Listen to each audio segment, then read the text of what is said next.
Zdravo svima i dobrodošli kod mene na terasu. Danas ću sa vama podeliti 5 jednostavnih, ali veoma efikasnih saveta za gajanje muškatli.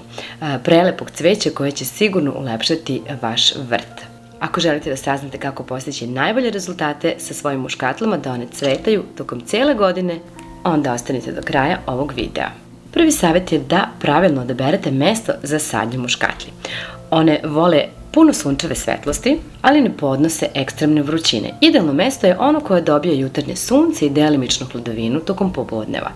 Drugi savjet je redovno zalivanje muškatli. One vole ravnomernu vlažnost zemlje, ali ne podnose preterano zalivanje koje može dovesti do truljenja korena. Idealno je zalivati ih 1 do 2 puta nedeljno, ali prilagodite zalivanje vremenskim uslovima i temperaturi. Kako biste saznali da li je vreme za zalivanje, proverite površinski sloj zemlje prstenom. Ako je suv, vreme je za zalivanje. Naravno, tokom letnjih dana, kada su velike vrućine, potrebno je zalivati ih i malo češće, a u tom slučaju nemojte ih nikada zalivati preko dana, već uvek ujutru i eventualno uveče. Treći savjet je da redovno prihranjujete svoje muškatle. Možete koristiti tečno đubrivo koje je posebno formulirano za cveće, posebno imate da kupite za muškatle, ali ja ga nikada ne kupujem, uvek koristim prirodne sastojke. I u nastavku možete da vidite neke od đubriva koje ja koristim i koje su jako efikasne. Za ovaj prvi trik će vam biti potreban povidon jod.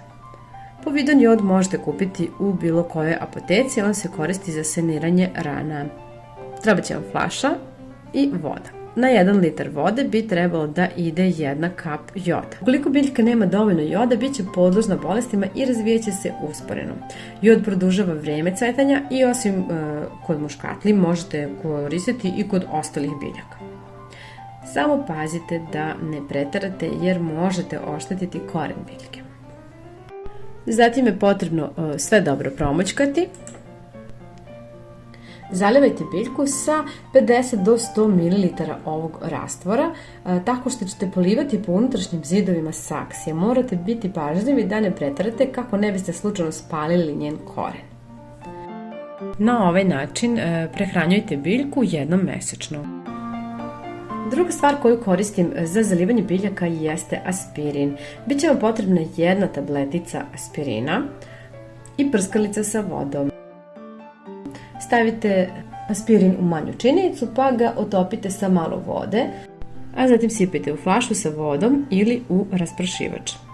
1 aspirin će biti dovoljan za 1 litar vode. Pošto je ova moja prskalica manja, neću dodati svu količinu, već jedan mali deo aspirina u vodu i sve to naravno dobro promućkati. Aspirin je bukvalno infuzija za cveće jer ga oporavlja i pospešuje mu rast. U aspirinu se nalazi salicilna kiselina koja pomaže u rastu biljaka. Inače, aspirin je koristan i za sve vrste biljaka. Možete jednostavno da naprskate ili zalijete cveće jednom nedeljno ovim rastvorom.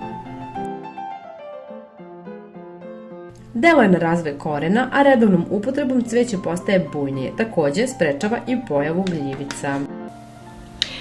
Četvrti savjet je redovno uklanjanje uvelih cvetova. Kada cvetovi muškatli počnu da venu, treba ih odmah ukloniti. Ovo će podstaći biljku da proizvodi nove pupoljke i produžiti period cvetanja. Ja takođe otklanjam i uvelo lišće. Na kraju 5. savjet je da redovno obrezujete muškatle. Obrezivanje je važno kako biste održali biljku zdravom i podstakli bujanje novih izdanaka. Najbolje vreme za obrezivanje je u proleće, pre nego što biljka krene u novi ciklus rasta. Otklonite mrtve ili oštećene delove biljke i uklonite izdanke koji rastu prema unutra. Hvala vam što ste gledali ovaj video. Ako vam se svideo, ne zaboravite da ga lajkujete. Srećno sa vašim muškatlama. Vidimo se neki drugi put. Ćao!